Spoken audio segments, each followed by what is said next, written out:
Bismillahirrahmanirrahim. Jangan lupa subscribe ya. Di hari ini Allah Subhanahu wa taala pertemukan kita kembali dalam pembahasan kita masih dalam Kitabul Al-Kabair. Kitab tentang dosa-dosa besar. Allahu alam, hari ini kita membahas tentang mendustai takdir. Ini termasuk salah satu dosa besar. Bahkan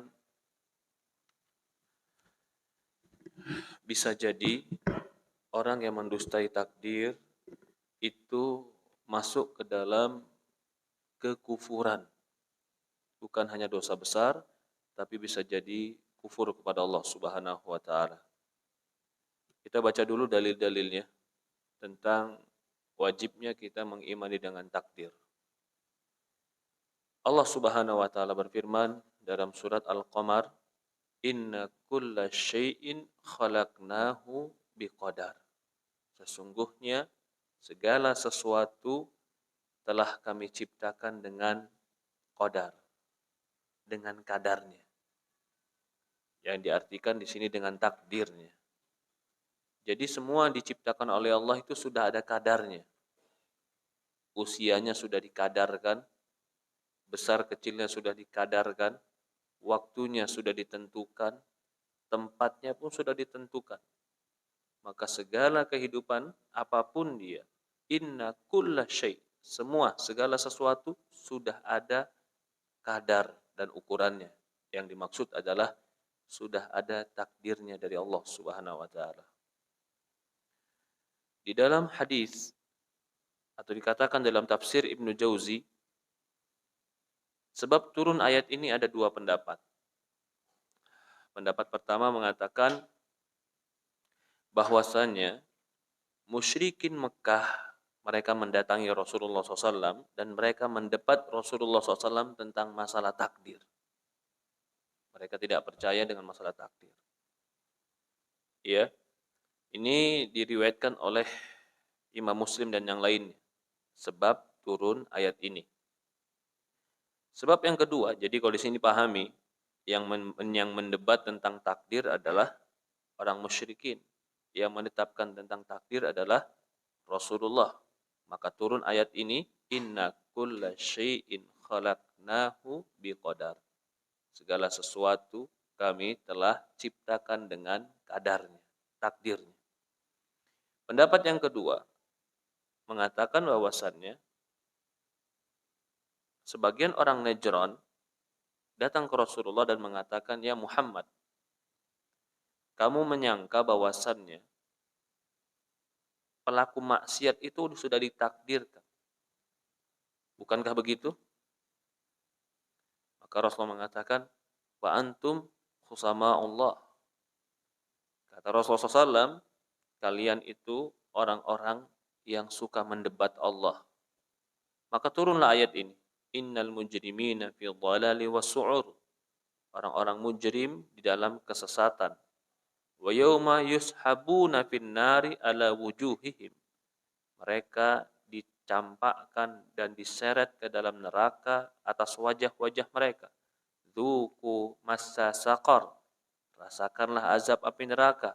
Inna kulla syai'in khalaqnahu biqadar. Sesungguhnya segala sesuatu itu telah kami ciptakan dengan takdirnya. Ini pendapat yang kedua yang mengatakan tentang sebab turunnya ayat ini. Dari Umar bin Khattab radhiyallahu anhu, Rasulullah SAW bersabda, "Idza jama'allahu al-awwalina wal akhirina yaumal qiyamah wa amara munadi fanada nida'an yasma'ul awwalun wal akharun aina khusama Allah fataqumu qadariyah wa yu'maru bihim ila nar wa yaqulu Allah ta'ala dzuqu massa saqar inna kulla syai'in khalaqnahu biqadar." Di dalam riwayat, ya, riwayat ini dikatakan dari Umar bin Khattab radhiyallahu an, Rasulullah mengatakan, Allah mengumpulkan orang-orang yang terdahulu dan orang-orang yang akhir di yaumul qiyamah. Ketika mereka dikumpulkan, maka diperintahkan ada yang memanggil. Sampai semua orang yang terdahulu dan orang yang terakhir mendengar panggilan tersebut, dikatakan, mana orang-orang yang mau mendebat Allah? Maka ketika itu berdirilah kelompok yang dikatakan Qadariyah. Lalu kelompok Qadariyah ini diperintahkan untuk diseret ke neraka. Sambil dibacakan firman Allah Subhanahu wa taala, "Dzuqu massa saqar." Rasakanlah azab api neraka. Inna kulla syai'in khalaqnahu biqadar.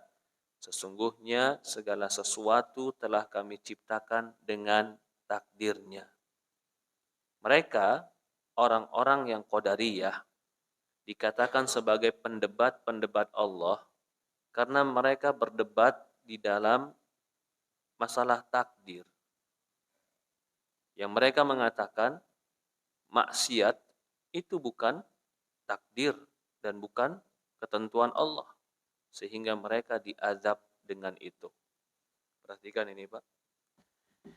Jadi kalau kita ahlus sunnah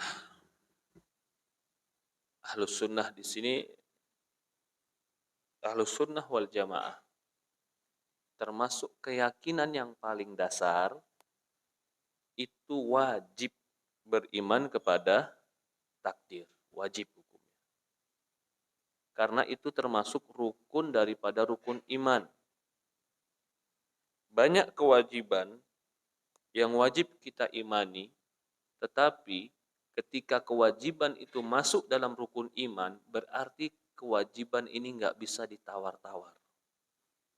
Nggak bisa lagi diterima orang yang berbeda di dalam masalah rukun iman. Kalau masalah-masalah yang lain, selain akidah dan rukun iman, rukun Islam, mungkin permasalahan ikhtilaf itu bisa diterima. Tetapi kalau dalam masalah rukun iman, ada yang menyelisihinya, maka bangunan imannya dia tidak sempurna.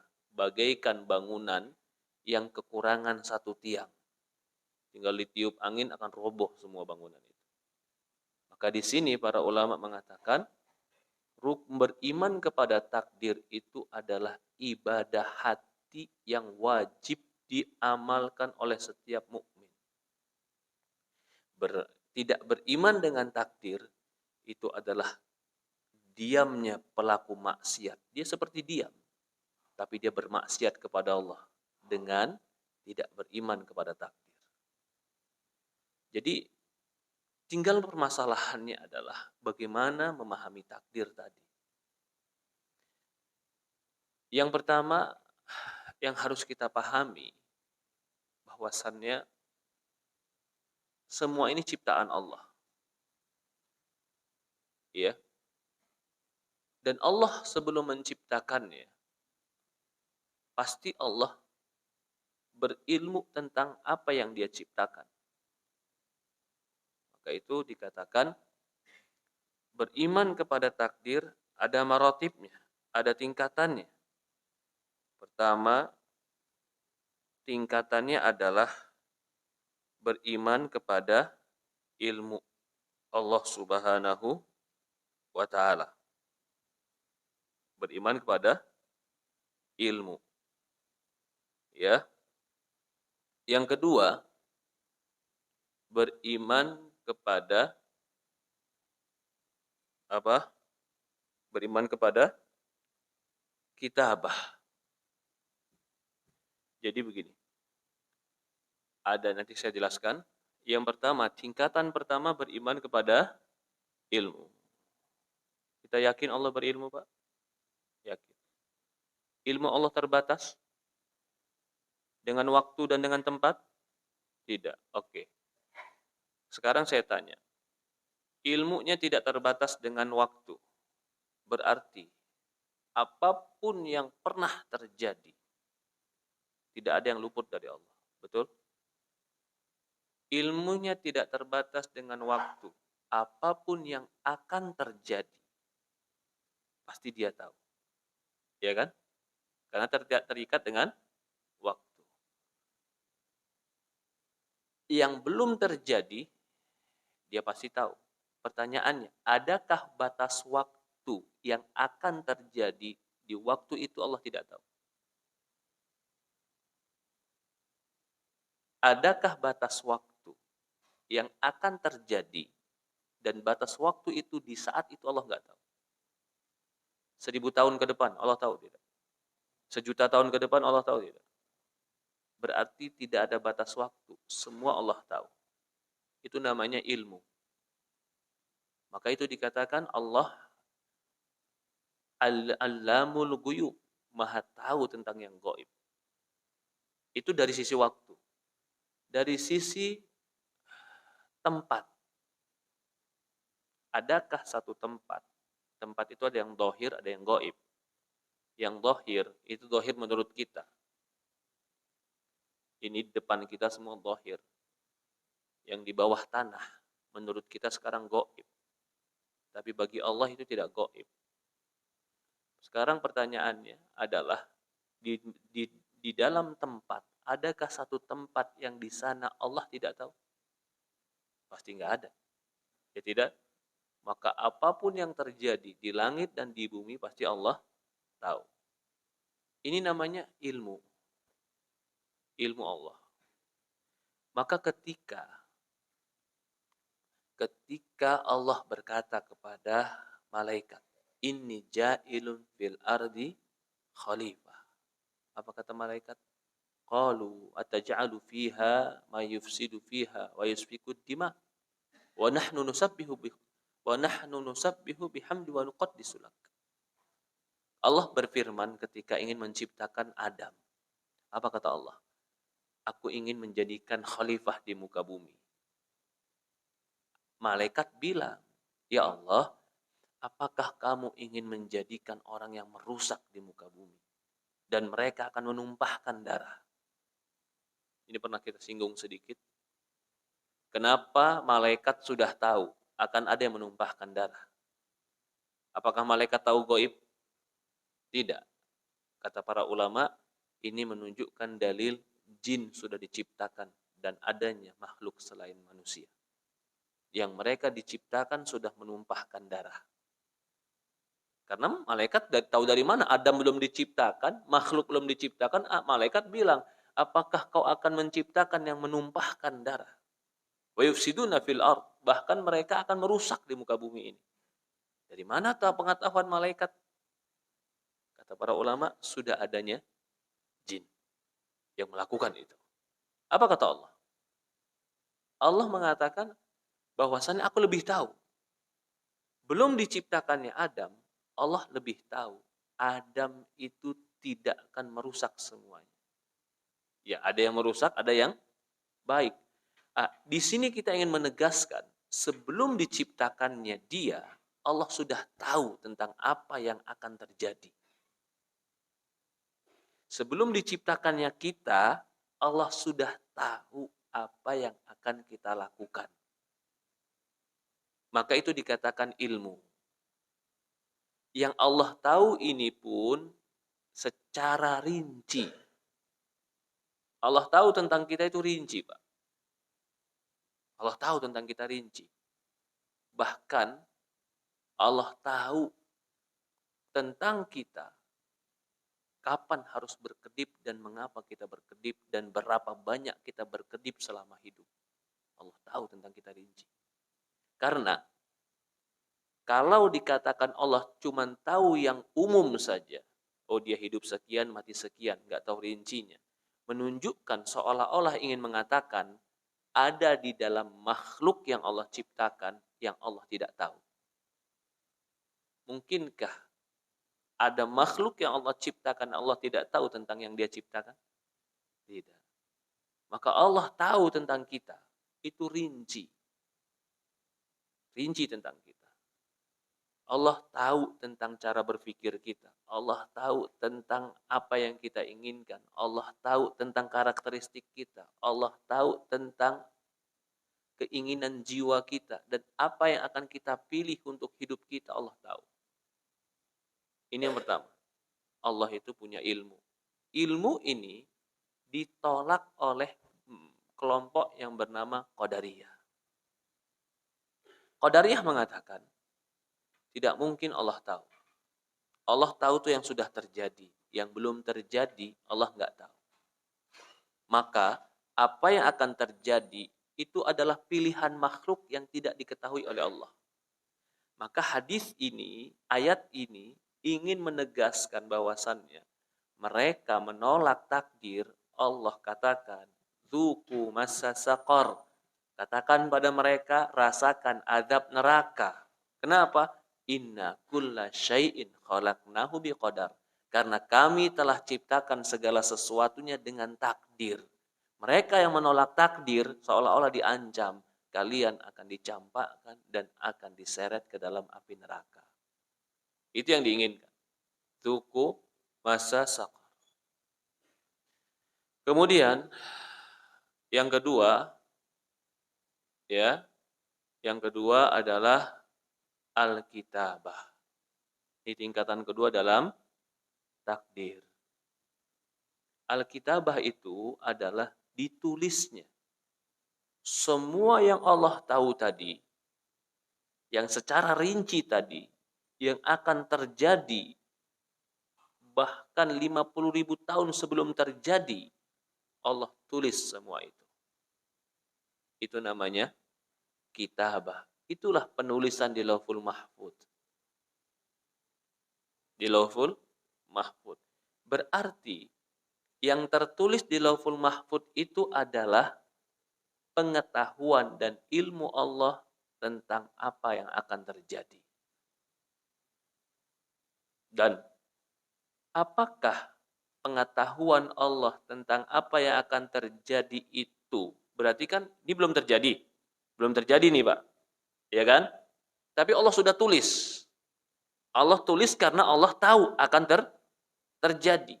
Yang Allah tulis ini sementara belum terjadi, yang ditulis ini mungkin salah kah? Nggak mungkin salah. Ya kan? Karena ilmu dia sempurna. Kita memprediksi sesuatu yang belum terjadi, kita prediksi kayaknya mau hujan berdasarkan ilmu kita. Kita lihat angin yang bertiup, kita lihat matahari yang bersinar, kita lihat gumpalan awan. Berdasarkan ilmu kita tulis nanti tanggal sekian akan hujan. Yang kita tulis akan hujan ini pasti atau tidak? Tidak, karena pengetahuan kita terbatas. Tapi Allah mengetahui yang akan terjadi itu rinci, tidak akan mungkin salah. Sehingga yang rinci ini ditulislah. Ini yang dikatakan fase kedua, yaitu fase kitabah. Fase penulisan. Maka Allah mengatakan di Quran, ketika Allah menyebutkan bahwasannya sesemuanya telah kami tulis di dalam kitab. Fase ketiga adalah fase yang dikatakan dengan al-masyiah. Allah punya kehendak. Wa ma tasya'una illa ayyasha Allahu rabbul alamin. Tidaklah apapun yang kau kehendaki kecuali dia pasti di bawah kehendak Allah Subhanahu wa taala. Jadi beriman kepada yang Allah ketahui tadi, yang Allah takdirkan tadi, atau yang Allah catat tadi, dan dibukukan di dalam buku yang akan terjadi, semua di bawah kehendak Allah. Berarti Allah punya kehendak. Dan tidak akan mungkin bisa terjadi sebuah kejadian kecuali terjadinya dengan kehendak Allah. Yang keempat, fase keempat adalah fase al-khalq, penciptaan. Fase penciptaan. Semua yang diketahui tadi, yang berupa ilmu, yang sudah dituliskan di dalam kitab, kemudian Allah punya kehendak, maka Allah menciptakan apa yang tertulis tadi. Diciptakannya setelah dia tahu. Maka itu dikatakan fase al-khalaq. 4 fase ini adalah fase yang harus diimani ketika beriman kepada takdir Allah Subhanahu wa taala. Dan 4 ini itu ditolak oleh sebagian kelompok. Di antaranya kelompok Qadariyah. Qadariyah mengatakan Allah tidak punya ilmu. Sehingga apa yang terjadi ini Allah nggak tahu sama sekali. Bahkan apa yang akan terjadi ke depan Allah nggak tahu sama sekali. Ini kelompok Qadariyah. Ada kelompok yang kedua, namanya kelompok Jabriyah. Kelompok Jabriyah itu kelompok yang mengatakan bahwasannya berbeda dengan Qadariyah. Dia Jabriyah ini mengatakan makhluk itu nggak punya kehendak. Yang punya kehendak itu cuma Allah. Jadi apapun yang dilakukan makhluk saat ini, itu adalah paksaan dan juga perintah Allah. Maka manusia bagaikan kapas yang berterbangan di langit dan tidak punya ikhtiar dan usaha untuk dirinya sendiri. Dia bagaikan boneka wayang yang dikerjakan dan digerakkan oleh dalang. Sehingga dia maksiat karena Allah paksa, dia taat karena Allah paksa. Ini kelompok yang berikutnya namanya Jabriyah. Bagaimana kelompok Ahlus Sunnah? Ahlus Sunnah mengatakan bahwasannya Allah punya ilmu dan Allah tulis ilmu tersebut, lalu Allah berikan manusia pun kehendak. Manusia diberikan kemampuan untuk memilih apa yang akan dia pilih dari ciptaan Allah. Tetapi apa yang dia pilih itu Allah pasti tahu dan Allah nggak memaksa dia untuk memilih. Tetapi apa yang dia pilih selalu diberikan atau disediakan oleh Allah. Bahasa ringannya, yang menyediakan pilihan Allah. Yang memilih siapa? Kita. Ketika kita salah memilih, maka itu kesalahan pada diri kita. Dan Allah sudah tahu apa yang akan kita pilih. Bukan karena dia memaksa kita. Karena ilmu dia lebih dahulu sebelum makhluk diciptakan. Ini ada air minum, pilihan pertama. Ini ada air minum yang kedua, pilihan kedua. Ada yang ketiga, pilihannya tidak mau minum. Ini pilihan yang mensajikan siapa? Allah. Saya sebagai makhluk boleh memilih. Tetapi saya tidak bisa memilih sesuatu yang tidak tersajikan. Saya hanya memilih sesuatu yang telah disajikan. Kalau setiap pilihan tadi saya pilih, ada konsekuensinya.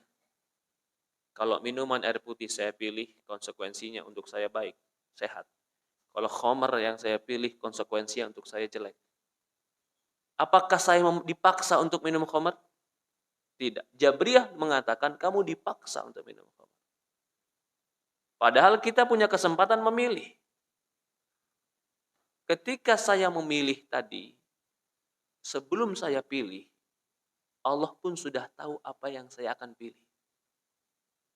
Pengetahuan Allah tentang apa yang akan saya pilih telah Allah tulis di Lauhul Mahfuz. Maka yang tertulis di Lauhul Mahfuz itu adalah ilmu Allah tentang apa yang akan saya pilih. Karena Allah sangat tahu tentang karakteristik saya. Dan yang ditulis di Lauhul Mahfuz bukan paksaan untuk saya memilih. Intinya, Allah tidak berbuat zalim. Karena pendapat Jabriyah, maaf, kalau mungkin lebih terdalam sedikit. Karena pendapat Jabriyah itu mengharuskan Allah itu jahat. Kenapa? Karena manusia dipaksa untuk maksiat dan gak ada pilihan. Ketika dia sudah maksiat, nanti Allah masukkan neraka. Berarti mengharuskan Allah itu jahat, zalim. Lalu ada orang yang dipaksa untuk taat tanpa ada pilihan dari dia dan dia harus taat sehingga nanti dia dimasukkan surga. Allah nggak adil. Sementara kita mengatakan tidak. Allah nggak pernah memaksa kita. Wa ma tasyauna illa ayyasha Allahu rabbul alamin. Tidaklah apa yang kau kehendaki kecuali di bawah kehendak Allah. 4 tadi itu harus kita imani. Allah punya ilmu, Allah tulis ilmunya, Allah punya kehendak dan Allah ciptakan kehendak. Jadilah makhluk itu. Orang yang mengingkari takdir, orang yang mengingkari takdir dan dia hanya bersandar kepada sebab atau kepada zahir, itu seolah-olah mengatakan Allah tidak tahu apa yang terjadi di dalam penciptaannya. Dan ini nggak mungkin. Kita ini makhluk. Contoh, yang menciptakan pasir siapa? Allah. Siapa yang menciptakan pasir? Allah. Apakah dia yang menciptakan pasir tidak tahu berapa jumlah pasir yang telah dia ciptakan? Pasti tahu. Berapa jumlah pasir yang diciptakan? Dia pasti tahu. Secara rinci dia tahu berapa jumlah pasir yang dia ciptakan. Dan tidak ada satu pasir pun yang dia lupa bahwa dia pernah menciptakan. Kalau pasir yang begitu banyak, begitu halus, Allah Maha tahu. Bagaimana lagi tentang makhluknya yang bernama manusia? Gak mungkin ada manusia yang Allah gak tahu tentang sifatnya, tentang karakteristiknya, tentang cara berpikirnya, tentang apa yang dia pilih untuk hidupnya. Gak mungkin. Kalau seandainya semut saja, Allah menciptakan semut. Bukan Allah menciptakan semut rinci. Berapa jumlah semut Allah tahu. Dan kapan semut itu akan beranak pinak pun Allah tahu. Itu semut yang kecil. Bagaimana lagi dengan manusia? Allah pasti tahu tentang makhluknya rinci. Maka itu kita wajib beriman bahwasannya semua telah Allah ciptakan sesuai kehendak takdirnya. Allah ciptakan sesuai kehendak takdirnya. Dan manusia diberikan kemampuan untuk memilih dalam hidupnya. Tetapi pilihan manusia selalu di bawah kehendak Allah yang telah dibatasi dengan takdirnya. Di dalam hadis dari Hisham bin Hasan, Anil Hasan, wallahu law anna qadariyan sama hatta yasiru kal habal thumma shalla hatta yasiru kal watar lakabbahu Allahu ala wajhi fi saqar. Berkata Imam Hasan al-Basri, ini Imam Ahlus Sunnah Jamaah, demi Allah, kalau seandainya Qadariyah itu berpuasa sampai dia puasa seperti orang yang kurus sekali, atau dia sholat sampai dia sholat seperti batang kayu, Allah tetap akan mencampakkan wajah mereka ke dalam neraka Saqar. Wa qila lahu dzuqu masa saqar. Maka akan dikatakan kepada mereka, rasakanlah azab neraka. Inna kulla syai'in khalaq.